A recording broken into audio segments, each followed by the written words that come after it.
The quiet guest. They judged him by his worn shirt before he ever opened his mouth. They thought they were protecting a luxury image. What they didn't know was that one quiet guest would expose everything they were hiding. It was late afternoon when the rain began to fall softly over the city. Not heavy. Not dramatic. Just enough to blur reflections on the glass facade of the Tien Vu Hotel, one of the most luxurious five-star hotels downtown. Luxury cars pulled up one after another. Drivers stepped out, opened doors, umbrellas appeared in perfect timing. The entrance glowed with warm light. Everything looked expensive, controlled, and flawless. Then a man stopped in front of the door. He stood there quietly, as if measuring the building with his eyes. Mid-50s, maybe. Simple blue shirt, slightly worn at the collar. Dark trousers. Old leather shoes, clean but clearly used for years. No watch. No brand name bag. His phone looked outdated, scratched at the edges. He didn't rush in. He didn't hesitate either. A young security guard noticed him and frowned slightly. "Sir, can I help you?" The words were polite, but the distance was clear. The man smiled faintly. "I'd like to book a room. Something quiet." The guard blinked, then looked him up and down again. "Do you have a reservation?" "No. I was passing by." Before the guard could answer, another man walked out from the lobby. Black suit. Sharp haircut. Name tag pinned perfectly to his chest. Tran Quoc Hui, front desk manager. Hui glanced at the man for less than a second. "What's going on?" he asked coldly. The guard lowered his voice. "He wants to rent a room." Hui let out a short laugh. "A room?" He turned to the man with a practiced smile that didn't reach his eyes. "Sir, I should inform you first, we only have premium rooms available. Prices start at 15 million per night." The man nodded. "That's fine." Hui paused, surprised for half a second. Then he regained control. "May I see your ID and credit card?" The man reached for his wallet. Hui raised a hand to stop him. "I should also mention." His voice hardened slightly. "Our hotel caters to high-end clients. Your attire may not be appropriate." The space between them felt suddenly heavier. A few guests nearby slowed their steps. Some watched with curiosity. Others with amusement. The man remained calm. "So you're saying," his voice was steady, "that I don't belong here?" Hui pressed his lips into a thin smile. "I'm simply following policy. We have important partners staying here tonight. We must maintain our image." A young receptionist inside the lobby hesitated, then stepped forward quietly. "Mr. Hui, maybe we can still process his request first, if he has valid documents." Hui shot her a sharp look. "Go back to your station." She froze, nodded, and retreated, her face flushed. The man watched this silently. Then he exhaled softly. "May I ask your name?" He looked at Hui. "Hui Tran Quoc Hui. And how long have you worked here?" "Almost 4 years." "So you know this hotel well?" "Well enough to know who our guests are," Hui replied, arms crossing. "And who aren't?" The man smiled. Not amused. Just resigned. "All right," he said.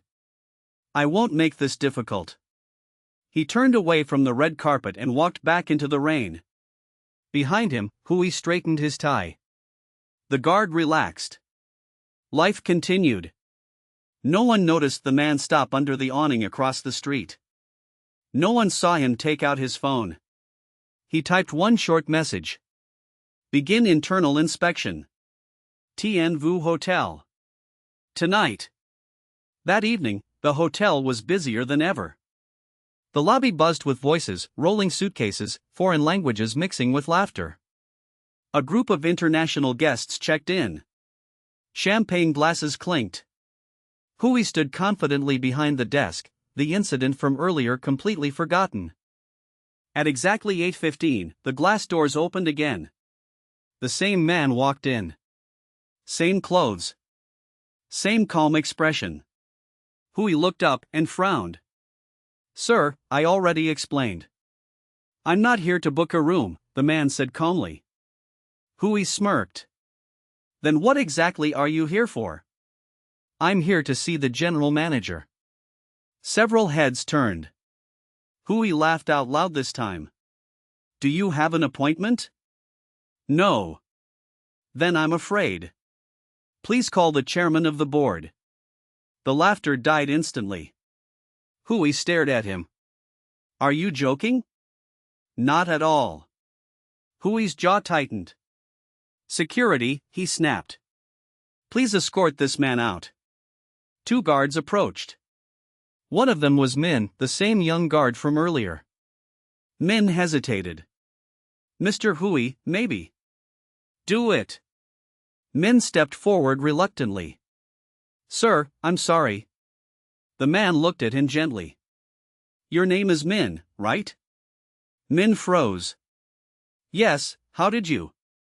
"Your father worked maintenance here. He had an accident last year." Min's eyes widened. I signed the compensation approval for your family." Silence spread like a shockwave. Hui felt his chest tighten. "What nonsense is this?" he snapped. Before anyone could respond, the VIP elevator doors opened. An elderly man stepped out, gray suit, calm authority in every movement. Everyone bowed. General Manager Lam. Mr. Lam took one step forward, then stopped. His eyes locked onto the man in the worn shirt. His face drained of color. He adjusted his collar and bowed deeply. "Chairman." The word echoed. The entire lobby went silent. Hui felt the world tilt. The man nodded slightly. "It's been a while, Mr. Lam." No one could have imagined that the man denied service just hours earlier was the true owner of the hotel. And that was only the beginning. The silence in the lobby after that single word "chairman" felt unreal. Hui stood frozen. His ears rang. His throat tightened. The polished floor beneath his feet suddenly felt unstable, as if it might give way at any moment. Mr. Lam hurried forward, his posture completely different from moments ago. "Chairman." "I didn't know you were arriving today," he said, voice trembling slightly. "If you'd like, I'll have the VIP suite prepared immediately." "No need," the chairman replied calmly. "I'm fine here." He looked around the lobby. At the staff standing stiffly in line. At the guests pretending not to watch. At Hui, who could no longer meet his eyes. "I came here alone this afternoon," the chairman continued. "I asked for a room. No one spoke. I was turned away." A ripple of tension moved through the space. The chairman turned toward Min, the young guard. "You remember, don't you?" Min swallowed hard and nodded. "Yes, sir." "You did your job," the chairman said gently. "But someone else went further than necessary." His gaze returned to Hui. "You told me my clothes were inappropriate. You told me this hotel was not for people like me. You told me image mattered more than intention." Each sentence landed quietly but heavily. "Now," he asked, "is there anything you'd like to say?" Hui's mouth opened.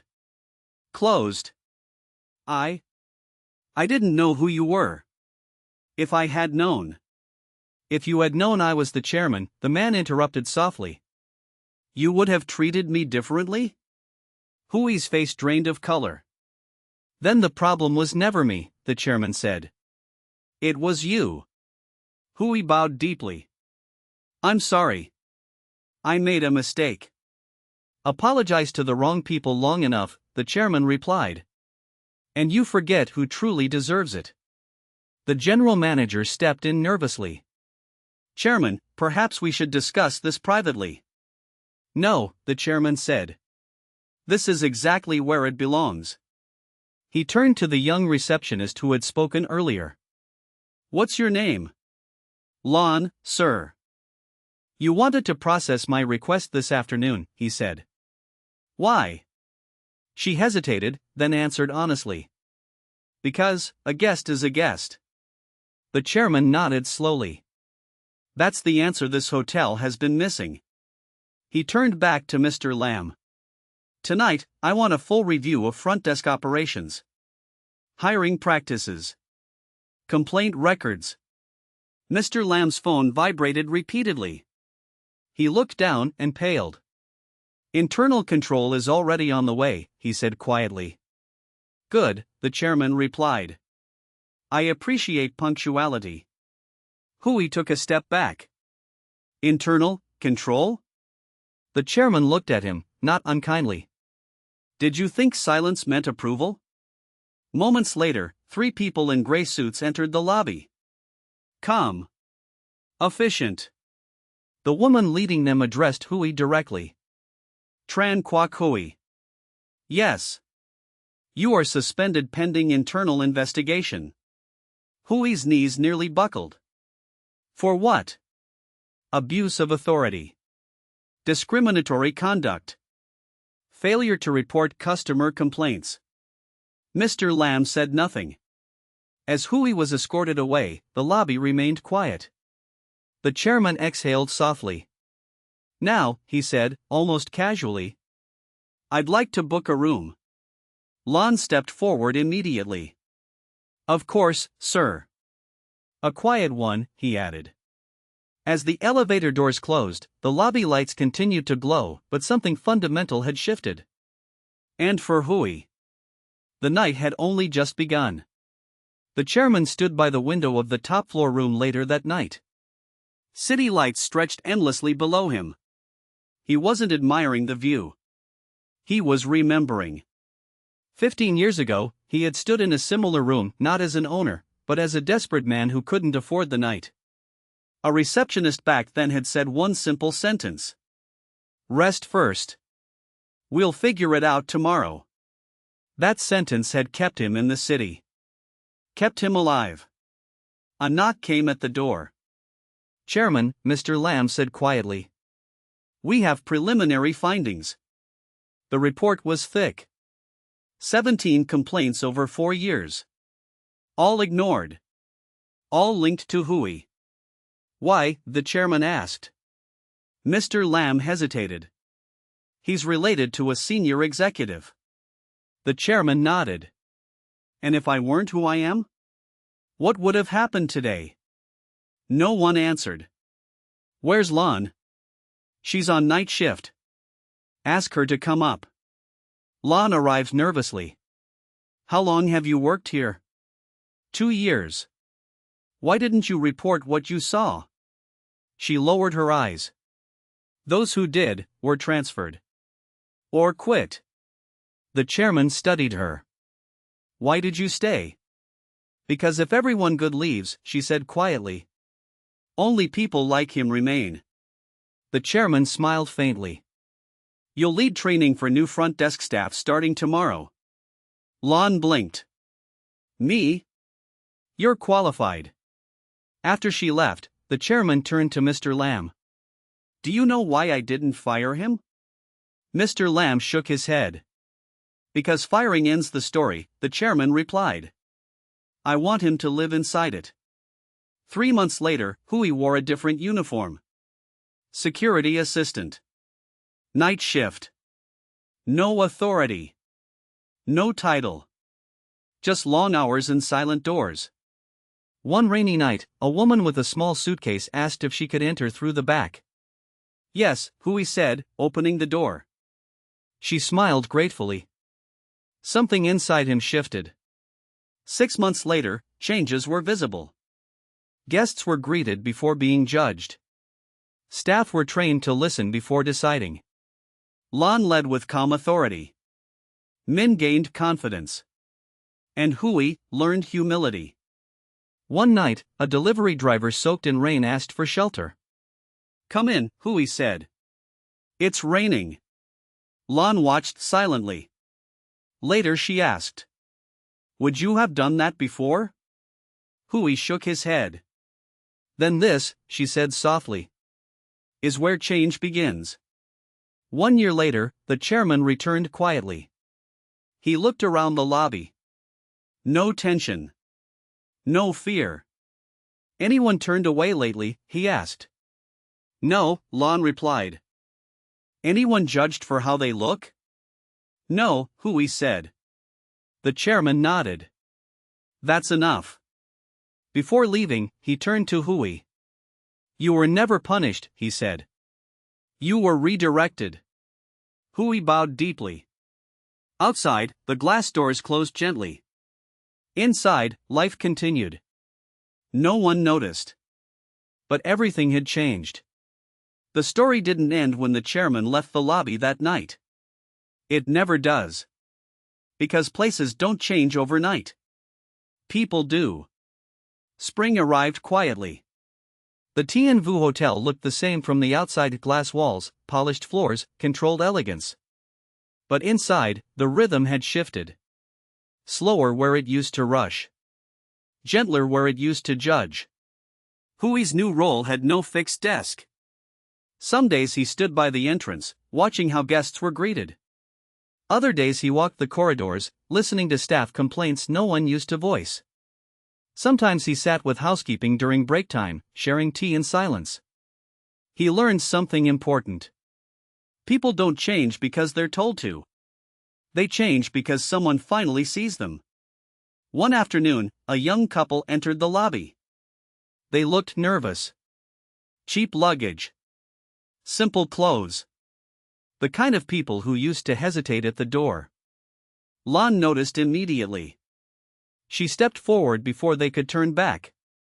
Welcome. How can I help you? The woman exhaled in relief. We just want to ask about rooms. Lon smiled. Of course. From across the lobby, Hui watched. He didn't intervene. He didn't need to. That same evening, an internal email circulated. No announcement. No dramatic wording. Just one sentence. All managers are required to spend 1 week every quarter working frontline shifts. There were reactions. Some discomfort. Some resistance. But no objections. Because everyone knew where that sentence came from.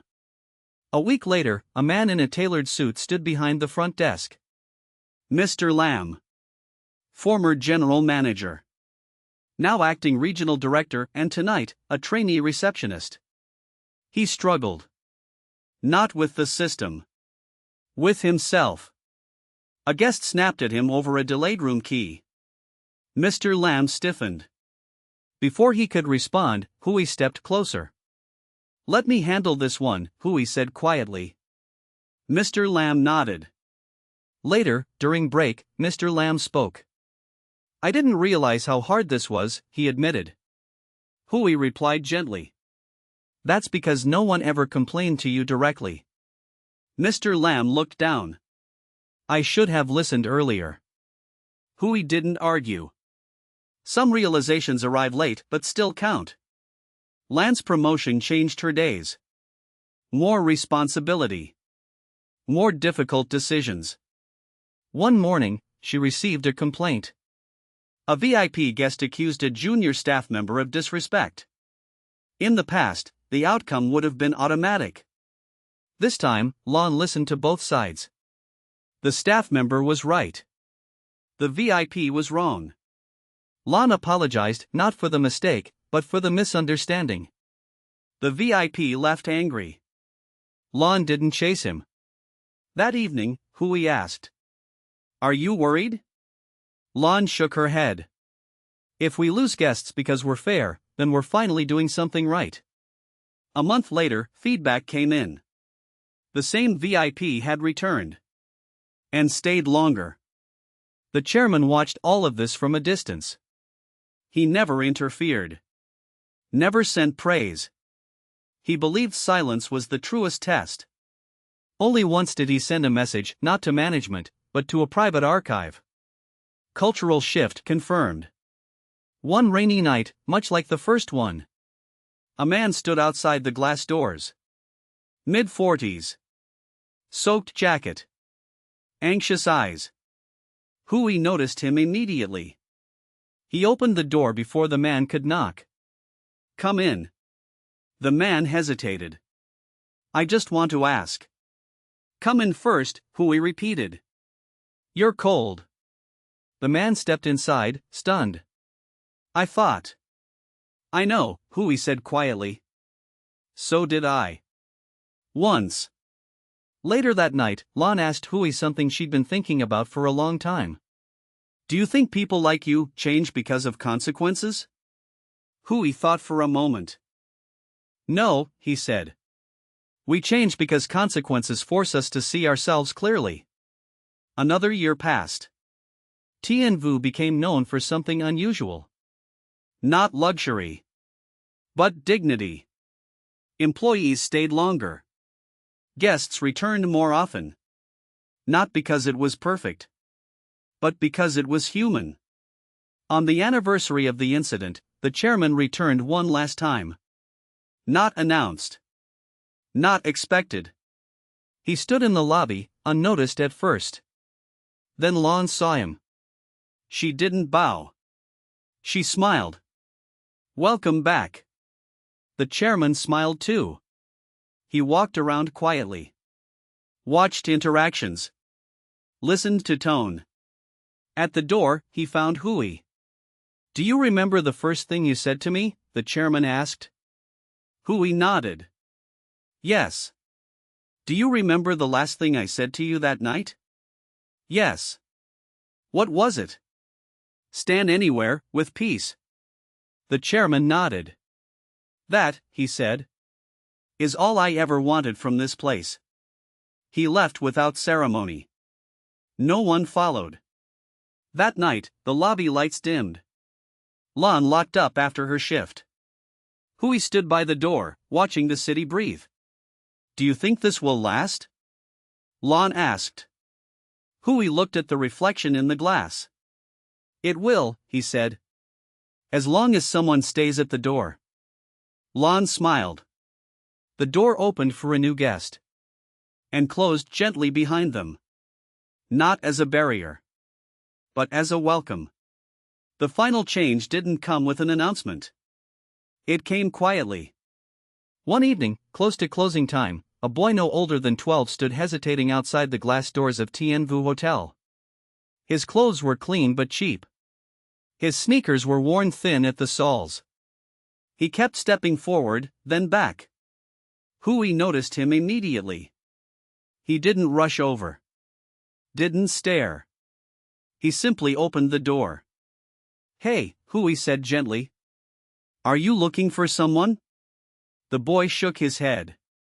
My mom works nearby. She said to wait here." "That's fine," Hui replied. "You can wait inside." The boy's eyes widened. "Really?" "Really." The boy stepped in, all written across his face as he looked around at the lights, the marble floor, the quiet elegance. Lan watched from the desk. She didn't intervene. She smiled. 10 minutes later, a woman rushed in, apron still on, hair tied back hastily. I'm sorry," she said breathlessly. "I didn't mean for him to bother anyone." "He didn't," Lan said calmly. "He's welcome here." The woman froze. "Thank you," she whispered. As they left, the boy turned back. "This place is nice," he said. Hui nodded. "It is." But what he meant was different. That night, Lan and Hui stood side by side after closing. "Do you think he'll remember this?" Lan asked. Hui thought for a moment. "Yes," he said. "Because it wasn't about the building."